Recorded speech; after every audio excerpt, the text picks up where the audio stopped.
अस्सलाम वालेकुम dear students, मैं हूं सैयद ज़ैद हुसैन आकिफ। आप देख रहे हैं मेरा यूट्यूब चैनल।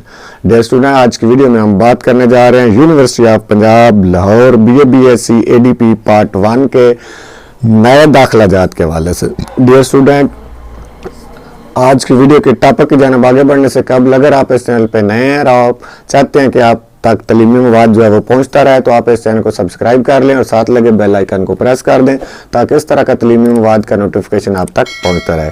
तो डियर स्टूडेंट, ऐसे स्टूडेंट जो कि इंटर कंप्लीट कर चुके हैं, क्योंकि इंटर का रिजल्ट काफ़ी दिन पहले आ चुका है, तो उसके साथ ही यूनिवर्सिटी जो है पंजाब उसने जो है ऑनलाइन रजिस्ट्रेशन BA के लिए और ADP के लिए है, जो नया रजिस्ट्रेशन हो रही हैं वो है ADP के नाम से, वो स्टार्ट हो चुकी थी। और ऐसे तलबा तलबात जिन्होंने ADP की रजिस्ट्रेशन करवा ली हुई है, अब उनके लिए पार्ट 1 के जो दाखिला जाते हैं उनका शेड्यूल जो है वो यूनिवर्सिटी ऑफ पंजाब लाहौर ने दे दिया है। डियर स्टूडेंट्स, ताज़ा तरीन अपडेट ये है, यूनिवर्सिटी ऑफ पंजाब लाहौर ने BA BSc पार्ट 1 और ADP पार्ट 1 की जो नए दाखिला जाते हैं 2021 के, उनका आगाज़ कर दिया है। ऐसे तलबा तलबात जिन्होंने अपनी रजिस्ट्रेशन पहले करवा ली हुई है वो अपना दाखिला भेज सकते हैं, या जिन्होंने अभी तक रजिस्ट्रेशन नहीं करवाई वो अब डबल फ़ी के साथ रजिस्ट्रेशन करवा के तो इसी साल अपना दाखिला जो है वो भिजवा सकते हैं। तो डियर स्टूडेंट, मैं उम्मीद करता हूँ कि आपको आज की वीडियो पसंद आई होगी। इसी के साथ इजाज़त दीजिए। अल्लाह हाफिज़।